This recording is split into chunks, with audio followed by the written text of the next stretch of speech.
Draft season is upon us all, and boy am I excited to kick it off on this channel. We'll start with this rankings video for the running backs in the 2026 NFL draft class, which I will say now is not the best class of running backs ever, and certainly not a strength of this year's draft. But there's still some players that will make this video interesting. I have 7 names here ranked and ready to unload into video form for everyone watching. We'll break down each prospect and their individual value. I also use tiers to separate each group of these running backs, and we'll get into detail about the different type of players these runners are. If you know the difference between gap and zone scheme runs, skip ahead to the next chapter of the video. And if you don't, let's learn a quick lesson in a real simple way, because this terminology will be used a lot in this video. Zone blocking and zone runs use the line to work in unison up front, blocking certain spaces, like little zones, in a direction together, while the running back's given the duty to read the defensive lineman and navigate his way through the first and second levels. Gap schemes are a lot different. The gap runs are attacking a specific gap in the line, and I think the best way to describe it is you basically want to give a particular gap walls. You want to wall off a designated gap to become an alleyway or something of that sort for the runner to run right through. It's intended to get the offensive players on the line, to account for each defender in the box, and to build an opening where the ball carrier is designed to go, giving him that straightforward gateway without having to read or think too much about it. Now, this is far from a complete lesson on the subject, and there's a lot more to both man and zone scheme. But as long as we have this basic understanding, we should be good to go. And we get to start with Kaelon Black, a national championship winning running back, coming in at number 7 on the list. He is the lone back listed in the 4th tier. Beginning with what he does well, we can talk about his work behind zone blocking. In zone, players are coached to press the line, then make the cut and strike the open gap. This play can be used as an example with a variation of inside zone. When Kaelon's pressing or closing in on the line, watch number 28 get outside. Now is his time to strike, and he does, reading it and taking it to the open space with one cut after pressing it to the line, forcing a favorable reaction. Kaelon also flashes some of the best, if not the best, pass protection technique in the class. There's rarely wasted steps. He's very good at settling in his spot before the contact. He fights and does not show any hesitation no matter how much he's outweighed, and he's got a natural pad level and leverage advantage in his corner too. He has definitely drilled and worked his feet into a habit, and it's a great asset when the run calls for it. You drill this in, you practice for so long, and Kaelon can implement that training into his games on Saturday, and that careful footwork is a huge part of his game. It definitely helps when he needs to make a square cut to mislead a 2-gapping lineman or a linebacker crashing down towards him. Some runs, especially the zone calls, requires the runner to maneuver himself to the space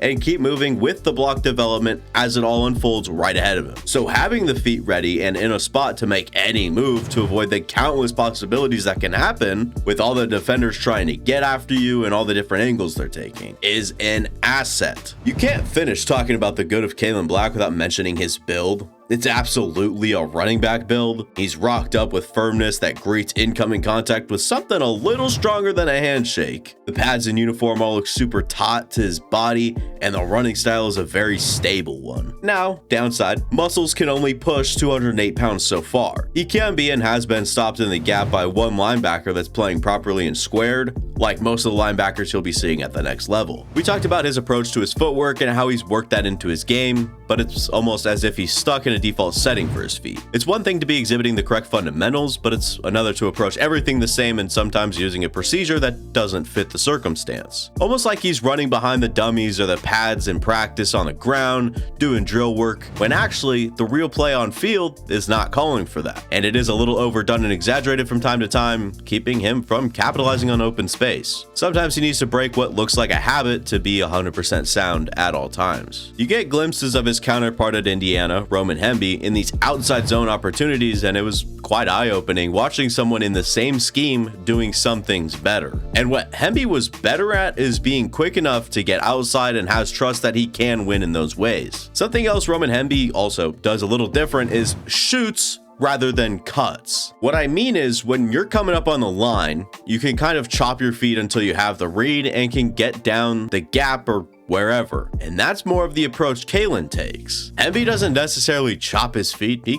kind of just goes. He'll make a decisive read, right or wrong, and shoot in that direction. Now the difference is the yielding of bigger chunk gains. Kaelon is more consistent with his average, but my point is sometimes he needs to forget the temperament of his footwork, plan it, and shoot. Even if that means shooting outside where you're running horizontally. Keeping his hips squared to the end zone at all times isn't really always going to be the best way to go about it. Kaelon will churn his legs, can take and inflict hits and break some arm tackles. So why can't he break tackles in space? I don't think the balance is elite, and I just think he runs hard. When he has that runway, he has broken some of the unsettled tackles and arm tackles through the line, but sometimes he can't even do that. The kind of characteristics that he has would kind of lead you to believe that he's got good contact balance, and that'd be the way that he makes people miss. But there's not a lot of legit or pure tackle breaking, nor does he shake guys out of their boots or anything in space. He's pretty much just the gung-ho type of guy and kind of just goes until he's stopped. Overall, there's positives and consistency in the way he plays, just not a lot of spectacular. Jonah Coleman coming in at running back 6, and this ought to surprise a lot of you. So let's see how he got buried down here. And we can cover the negatives to start with, so we can explain the consensus top 3 running back, ranking at number 6 for me. If you're a fan of long speed and athleticism, you'll care how bad Jonah Coleman's is. There's been slower, but he's definitely below average in long speed. Some players have a feel or a sixth sense for their position. Unfortunately, I'm just not seeing that from Coleman. I see running backs with the know-how to set themselves up ahead of time to succeed in tight spots and or when they abandon their play side. Coleman has tried, but he was far from triumphant. This play was not that pretty, and one I'd like to show y'all. This is long trap designed to follow and hit behind number 72. Coleman doesn't care. He abandons the run scheme and gets swallowed up in the gap. There are people who'd criticize the blocking, but the reality is Jonah's supposed to be all the way over here, remember? So how does that blocker know that Coleman's freestyling behind him? I thought when he decided to cut it loose and go, he moved a little too fast in and around the line and didn't impress when it came to his controllability. He's an impressive man physically, I just don't think he plays as big as his muscles. Not to say he can't balance or isn't strong, I just do see that he can be taken to the ground a little easier than I was expecting with his playing weight above 225 pounds. Jonah will brace for contact before it actually arrives. This wasn't a real common occurrence, but he has stopped his feet and enforced himself with better body positioning, anticipating the tackle attempt before it ever actually occurs. That settling beforehand kills momentum going forward and improves his anchor to the floor to hold his ground where he's at. Basically, he'd rather die a more comfortable death where he's at instead of trying to fight forward with the possibility of getting out and going forward. Couple other small things. Coleman rarely carries an outside zone path to the outside and doesn't really have any outstanding tendencies that blockers can rely on. I know that is getting pretty obscure, but it does matter. Blockers would like to understand what the runner's preferences are and what he tends to do. That's the continuity that makes the team operation work in the NFL. Jonah goes all sorts of ways. He's very sporadic, unpredictable, and varies in speed behind his blocks a lot. I am not a lineman, but I'm sure that could be difficult to block for. Listen, I'm not actively trying to rip players to the ground, but I'd like to express my concerns, show you guys that there may be a legitimate problem, and explain why a well-liked prospect doesn't land that way for myself. I hate not liking a guy, and I always do look at the positives, and many players have more to offer than I do recognize. That's just a part of this. I just didn't particularly like the mixture of what Jonah Coleman is, what kind of decisions he makes, and how he feels the game at running back. I hope the young man proves me wrong, and he sure seems like the type of human to put in the work and find success. Let's get a bump of positivity now. Jonah can be very forceful and haul himself through contact with his weight behind him and his legs under him. I'd say that the feat for his weight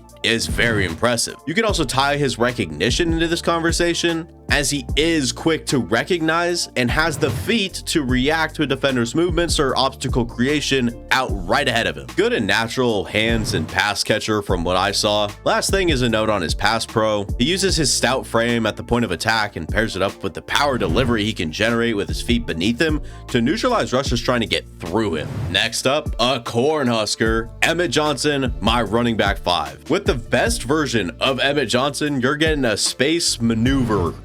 Someone that can sniff out the nooks and crannies and get to them with lateral movements or a solid foot in the ground and go. In space, I wish I saw the same lateral mover, but it works in and around the line because he hasn't quite gotten up to speed at that point. Surprisingly, he had the ability to tolerate the arm contact in the gaps. The way he carries the ball in the tighter spaces is with good security to avoid punches at the ball and can break the occasional arm tackle too. He can also step through some lower tackle attempts and shrug off arm tackles at a decent rate. I personally really really enjoyed Emmett Johnson's work behind duo. It makes sense considering the play is designed to close in on the line of scrimmage, make a read, and find space, then dart to it. It's a very common run in the league, and something tells me that offensive coaches can catch on to his strengths and figure out it'll excel behind duo. Now, he does have tighter strides with a lot of chop in his footwork. In space and at the line, the feet should look a little better and more light for how light he is. But if he can really work at improving the footwork, ingrain it to the in-game action, and do it every time he's getting up to the front, he can really shine. You've seen him react and bounce around to find space, and I'm telling you, with more efficient feet, that could make a massive difference for this specific player and his skill set. The best part is, you saw him improve as the season went on. I'm sure you can imagine how easy he could be to take down with how slight a frame he has, and it only worsens when he doesn't have any forward momentum. Not very great when he does emerge into space, facing a one-on-one in the open field at speed. Not his best situation. Had a tendency to run upright with his pads a little high. It wasn't all the time, but it's most obvious when he's reading the play or scanning around that line. Emmett is athletically capped. I don't think he's got that short area quickness or burst to repair the broken plays or the long speed of the home run hitting type. You also see it with the open gaps in his zone running. When he gets to these open lanes, he almost is never making it out the other end. This note's a very nitpicky one, but with how light and small he is, it takes a lot of intentionality to pack his weight behind him and use power. It takes so much that he dedicates his attention towards dropping his head and pads to bull forward, taking away from his vision. So once he's committed in that direction he's dropping his head towards. A player like this is obviously going to be limited in pass pro. He is willing and has sacrificed his body in cases, and he'll get handled sometimes because he is small and is not perfect. But even if everything was perfect at that size, you can win, but you'd still lose time to time. A player as small as Emmett is, and as athletically questionable as he is, isn't exactly an exciting pairing. Another running back that's disappointed, but I think that's my fault for getting roped up in it either way. Running backs are a huge part of fantasy football and off-season intrigue, so I'm not surprised that this class has been built up to a perception that it has not lived up to. That being said, Emmett can be a project, 4th round NFL draft pick, and someone that can share time in the backfield, hopefully to be used more as a finesse back. Kaytron Allen is next up. The Penn State Nittany Lion is my running back 4. Fun fact, he prefers to be called by his nickname, Fat Man. So Fat Man is a bigger back that can move when he gets some speed. Normally, some of the bigger guys don't move or stop too well once they've built up some speed. Kaytron isn't spectacular, but definitely better than you'd think. He's got power, and he's a great yard saver. Kaytron may be hit, but the rep could be far from over. You notice there's a lack of negatives when he gets contacted behind the line because he has the ability to fight back to the line, then additionally drive forward to gain yards on a run that could have died with a loss if it were another running back handling the ball. Decent balance and built with a solid chassis to beat arm tackles and run through or bounce off contact. And if you don't know what a chassis is, it's like a foundation or a base framework that supports a vehicle. Kaytron's got a good one of those. You do see a couple really nice pivots at the line to change courses in a jiffy. Reminds me a little of Cam Scattaboo in the way he could get shifty when he's at the lower speeds and changes directions more effectively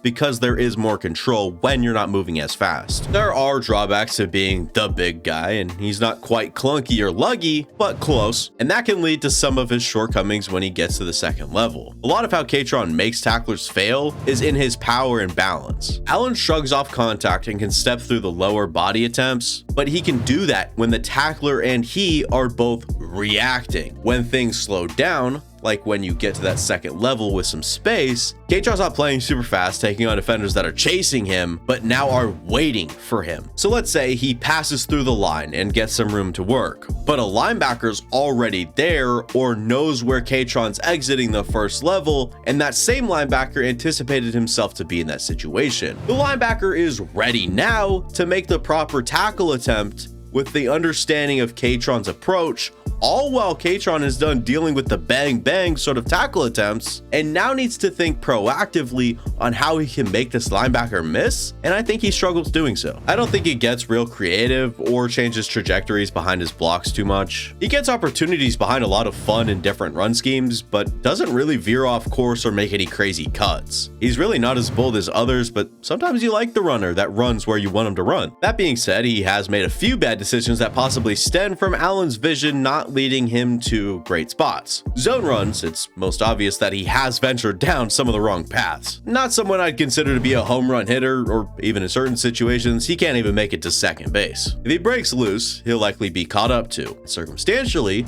he can't even outrun a linebacker to the third level if they're both on the second, and there's a clear path to green grass. Sometimes he needs to realize just how big and powerful he is and cram the ball up the gap. I mean, he'll scan and hop around the line looking for an open lane, but when nothing opens and you're caught going slow horizontally, you'd wish you just took it up the gut. If you value speed and athleticism-centric traits, I could see why Kaytron would land lower on some boards. But I'd happily take the guy that looks like an NFL back that can make the consistent gains and tote the heavier workload that wears on a defense and can physically uphold. Mike Washington Jr. is next, one of the biggest risers from the combine and someone that impressed me. I think his acceleration is what catches the eye. You see him get into space and all of a sudden his ability to get up to speed shows itself. He can stay at that very good pace, but he does get chased down, whether that's fatigue with fitness or something in his legs, I'm not sure. Has this sturdy and strong frame that he puts to use to finish runs and get through the gaps. Mike also ramps up right as he gets the ball, so he builds that speed early on and can carry all his weight with him and use it as a weapon as long as he's got a good runway. Along with his frame, the feet are sturdy and strong. He has these firm steps that can allow him to step one way or the other at both lower or higher speeds. I think he plays off of and sets up his blocks in space well. A gap scheme run is designed to get a running back isolated in space, and when he gets out there, he can work off a lead block from a lineman or a block from his receivers. Just as long as he's behind a blocker and both sides have space to work towards, he can create some indecision or conflict with the player already fighting a block, or has a blocker between he and Mike Washington. Last but not least, I thought he showed some poise and control in pass protection. There were even some glimpses of the fundamentals being utilized in his protection tape as well. Mike's kind of like a steam engine in both good and bad ways. He's a heavy, powerful player that can build a lot of momentum, but also isn't very much of a finesse player, someone that can move on a dime and cut with real sharpness. I thought he was a fairly straightforward runner that colors a lot within the lines. Each run scheme has a specific path for the running back initially. 99% of the time, Mike will run that path, then make his cuts and run the course from there on. There isn't a whole lot of thinking outside the box or improvisation on his part. He doesn't get particularly wide with his vision either. Obviously, this would pair perfectly behind a gap scheme, and certainly any scheme with good blockers. Rico Dowdle behind the Panthers line comes to mind. I don't think he was the most productive player in open space either. Mike's not very elusive and doesn't have a natural style that excels in space, nor does he have a very good go-to move, as it always looks more like a freestyle, if you will. It's almost unfair to ask these guys to make magic plays and then mark them when they don't. But Mike had a lot of good opportunities to make magic. When I say opportunities, I mean he has one player to beat, and that has the potential to change the entire play, and he wasn't making that play. Like if he could have broke off a tackle or made one singular player miss, the result would most likely look drastically different, and he just never could pull it off. Needs to work on mobility in his base for speed rushers he'll be seeing in pass pro. He's so planted and power oriented right now as a blocker. He plays with his feet grounded and sets himself up best to take a power rush through the face that speed can almost attack his center, then whoosh right past him. He also lowers his shoulder to initiate when he proved to be better when he just stands straight and play extended with more activity from his hands and arms. Mike Washington Jr. plays a fairly straightforward brand of ball. Not a real flashy player, but also not a lot of holes in his game either. I did flick on his tape 2 separate times, and that second time I started to see what I wasn't initially. And I'm glad I did turn on his tape again, because the first time around, I don't know if I had a blindfold on or something, I just seemed to credit him less for some of his good plays. Jadarian Price is my RB2 and a fun conversation. Off the combine win for the last guy we talked about, Mike Washington, I'd say it was a bit of a combine loss for Jadarian Price. Price ran a 4.49, but I was expecting much better, as it is the reason he is my second running back. I thought Price was comparable to some of these other guys, but when it came to speed, I thought that was the separating trait and the reason I separated Price from the others in this class. He is a fast player. There's play speed to work with here that makes him a threat to any play where he can find space. And he'll eat however many yards you put in front of him. Jadarian can take every yard available with no wasted time, no indecisiveness, and no slowness. Say there's an open lane of 5 yards, he's getting all 5 instantly, as opposed to slowing up in an attempt to make decisions ahead of time and cost him the yards he has right there in front of him. As many zone runs as he's attempted, I think the vision's spotty. There's some habits and tendencies to do his own thing, so I'd like that decision making to be kind of negated and taken away from him. Run gap more, like counter and power as the base runs, but even specialties like crack toss, pin and pull, and even flip toss. Try and give him a preset gap as a runner, and then also try to get screens and different plays that allow him to use his strengths.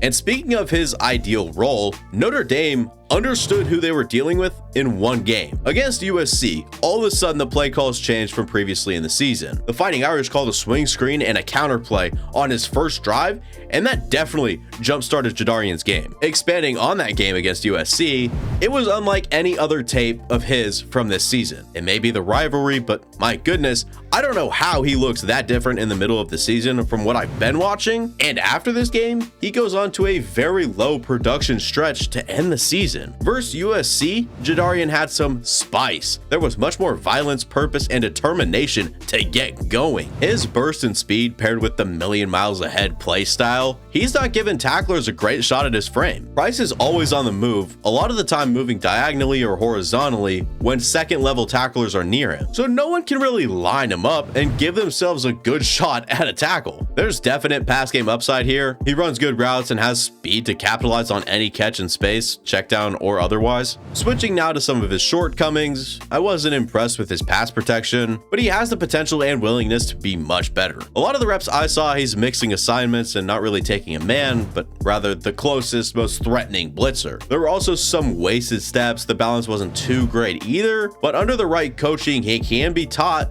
to put his frame and body to better use. Also, he's tenacious when blocking for his quarterback, which is kind of an intangible and an important aspect of pass pro. There was some bouncing and it looked like he was eager to stay outside instead of cutting it up. A lot of guys will threaten and, like we talked about, press the run wide just to cut to the space that's left when the defender bites outside, but Jadarian doesn't do too much of that. Really hot and cold with the amount of yards he's accumulating. It seems to be based on whether or not he can make it to where he's trying to get to. I'll put it this way. If he's going to run and bounce the run, he gets those chunk gains when he gets the corner. When he doesn't get around the corner, he's abandoning a run that could have gone for 5 or more yards had he cut it inside. Basically, every play, he wants the big one, and sometimes he gets it, but when he doesn't, and a majority of the time he doesn't, he's gaining a yard or two, veering away from the lane that could have gotten 4 to 7 yards instead. I wasn't always a fan of his patience and tempo behind the line. It's not even necessarily that his vision is always flawed, because he's not giving himself enough time to see it. Most of the time he's going a million miles an hour into these gaps. Does that result in big plays?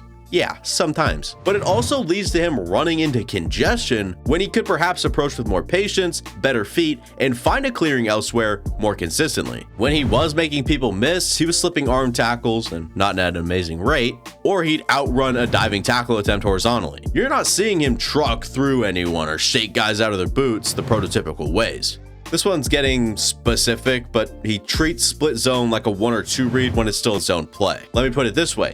He's almost taking a play with realistic 5 to 6 available gaps and turning it into a play with 2 available gaps. When he runs behind this scheme, it becomes a yes-no with him, whether he crams it up the initial aim point or takes it to the sliced gap. Bottom line, with Jadarian Price, you will have what could be a top 5 kick returner in the league and an explosive back you could weaponize within your offense. Sounds kind of intriguing, yeah? This is an easy, by far the most obvious decision, making Jeremiyah Love the running back 1. The Notre Dame product is one of the best talents in the entire class, apart from just running back. Love just moves different. The speed, the forward momentum, he's almost got this like roll speed to him where he's always moving forward, slow or fast. Like he's almost always coasting. Stamps his feet in the ground with firmness in the turf. That can also attribute to his change of direction and start-stop abilities, which if you couldn't guess are also spectacular. I also did see this bend and contortion with his body and extremities to either squeeze hidden yardage out of a run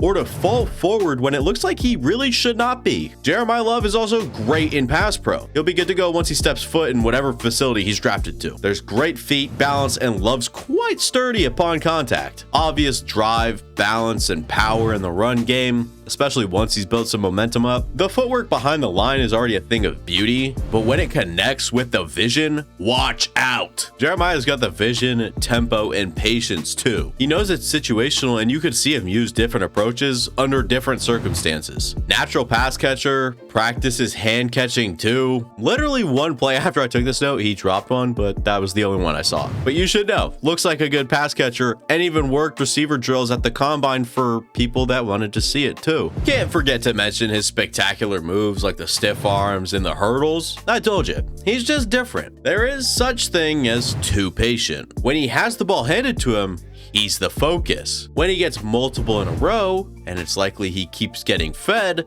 the defense will send more bodies. Same thing can happen in the league. Love has failed to realize this. He doesn't always, but he has, and gets caught because he's trying to decipher the blocks in front of him. And as you could imagine, this only gets exacerbated with congestion at the line of scrimmage. Slight second level woes was also another note of mine. There were a few times where he breaks free to the second level and it seemed like he didn't even care to attempt or make anyone else miss and just goes straight until he falls, and sometimes it looks like he wanted to fall. He'd just tilt forward, drop the eyes and pads to bowl forward to finish his run. I think there was also a little predictability from Love as he clears an opening. Tacklers caught on and started to anticipate their tackle attempt for what Love normally does when he gets into space and in that situation. Also, I think there was a little predictability from Love as he clears an opening. Tacklers caught on and started to anticipate their tackle attempt for what Love normally does in this situation. Jeremiyah Love is an athletic playmaker that can make you pay on any given play. I would personally like Ashton Jeanty to Love for the cerebral aspects of playing running back,